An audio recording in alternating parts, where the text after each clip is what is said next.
اس میں چند ایک باتیں جو سمجھنی ہیں اس کو ذرا آپ سمجھیں۔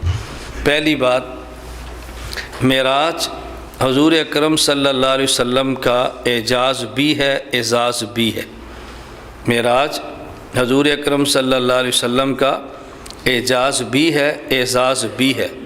اعجاز کا معنی اعجز یعجز اعجازاً، اس کا معنی ہوتا ہے دوسرے کو عاجز کر دینا، یعنی ایسی نشانی پیش کرنا کہ جس جیسی نشانی دوسرا کوئی بشر نہ لا سکے۔ تو نبی پاک صلی اللہ علیہ وسلم کو خدا نے یہ معراج کا ایسا معجزہ عطا فرمایا کہ جس سے پوری انسانیت عاجز ہے۔ اس سے پہلے اور اس کے بعد آج تک نہ ایسا سفر ہوا، نہ ایسا ہو سکتا ہے، نہ کسی انسان سے ممکن ہے۔ تو یہ رسول اللہ صلی اللہ علیہ وسلم کا اعجاز بھی ہے۔ نمبر دو، نبی کریم صلی اللہ علیہ وسلم کا اعزاز بھی ہے۔ اعزاز کا معنی عزت دینا، شرف بخشنا۔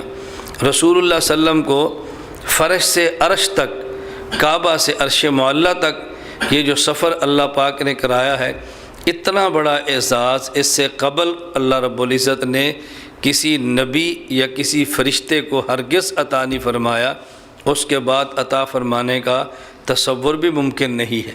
تو نبی پاک صلی اللہ علیہ وسلم کا معراج کا واقعہ اعجاز بھی ہے اور اعزاز بھی ہے۔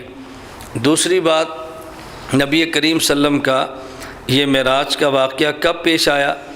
اگرچہ تاریخ کے اعتبار سے مؤرخین نے کئی روایات پیش کی ہیں، لیکن حضرت علامہ محمد ادریس کاندھلوی رحمۃ اللہ علیہ سیرت المصطفیٰ میں جس بات کو ترجیح دیتے ہیں وہ یہ ہے کہ سن 11 نبوی، یعنی رسول اللہ صلی اللہ علیہ وسلم نے جب اعلان نبوت فرمایا تو اعلان نبوت کے 11 سال بعد یہ واقعہ پیش آیا۔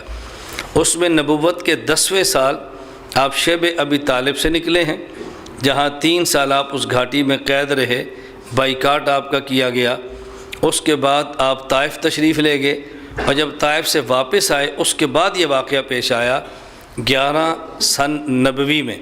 اور مہینہ کون سا تھا؟ اس میں روایات بہت مختلف ہیں۔ تاریخ کون سی تھی؟ اس میں روایات مختلف ہیں، لیکن حضرت علامہ محمد ادریس کاندھلوی رحمۃ اللہ علیہ نے اس رائے کو ترجیح دی ہے کہ یہ رجب کا مہینہ تھا اور 27 تاریخ تھی۔ حضرت نے ترجیح اس کو دی ہے کہ 27 رجب 11 سن نبوی کو یہ واقعہ پیش آیا ہے۔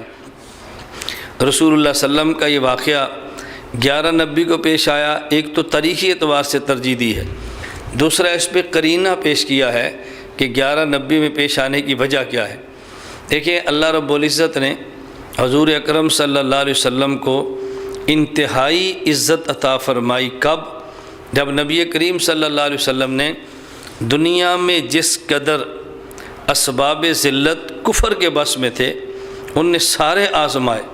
گویا کہ رسول اللہ صلی اللہ علیہ وسلم نے دین کی خاطر جو مشقتیں ممکن تھی وہ ساری برداشت کر ڈالی، تو اللہ رب العزت نے پھر پیغمبر کو اس قدر عزت عطا فرمائی کہ جس کا تصور بھی ممکن نہیں ہے۔ یعنی رسول اللہ صلی اللہ علیہ وسلم نے دین کی خاطر ذلت اٹھانے میں اگر انتہا کی ہے تو اللہ نے اپنے پیغمبر کو پھر عزت عطا فرمانے میں بھی انتہا کی ہے۔ میں یہ لفظ اس لیے عرض کر رہا ہوں، ہرگز اس کا معنی یہ نہیں ہے الیاذ باللہ الیاذ باللہ نقل کفر نباشت کے نبی پاک صلی اللہ علیہ وسلم کو ہم کوئی ایسا لفظ کہہ سکے۔ میں صرف یہ بات سمجھا رہا ہوں کہ آپ کو جس قدر مشقتیں اٹھائی جا سکتی ہیں، جس قدر توہین برداشت کرنا ممکن ہے، آپ نے ساری برداشت کی ہے، تو پھر اللہ نے جس قدر عزت دینا ممکن ہے وہ رسول اللہ صلی اللہ علیہ وسلم کو عطا فرمائی ہے۔ اس سے زیادہ تکلیف اور مصیبت والا امر کیا ہو سکتا ہے کہ سگا چچا گالیاں دے، سگی چچی اپنے رستے میں کانٹے ڈالے، خاندان بائیکاٹ کرے، اور ایک بیوی جو رسول صلی اللہ علیہ وسلم کی انتہائی خمسار ہے اس کا انتقال ہو جائے، طائف میں جائیں تو پتھر ملے، بیٹیوں کو اس اللہ کے دین کے لیے طلاق برداشت کرنی پڑے۔ اس سے بڑی دنیا میں تکلیفیں کیا ہو سکتی ہیں؟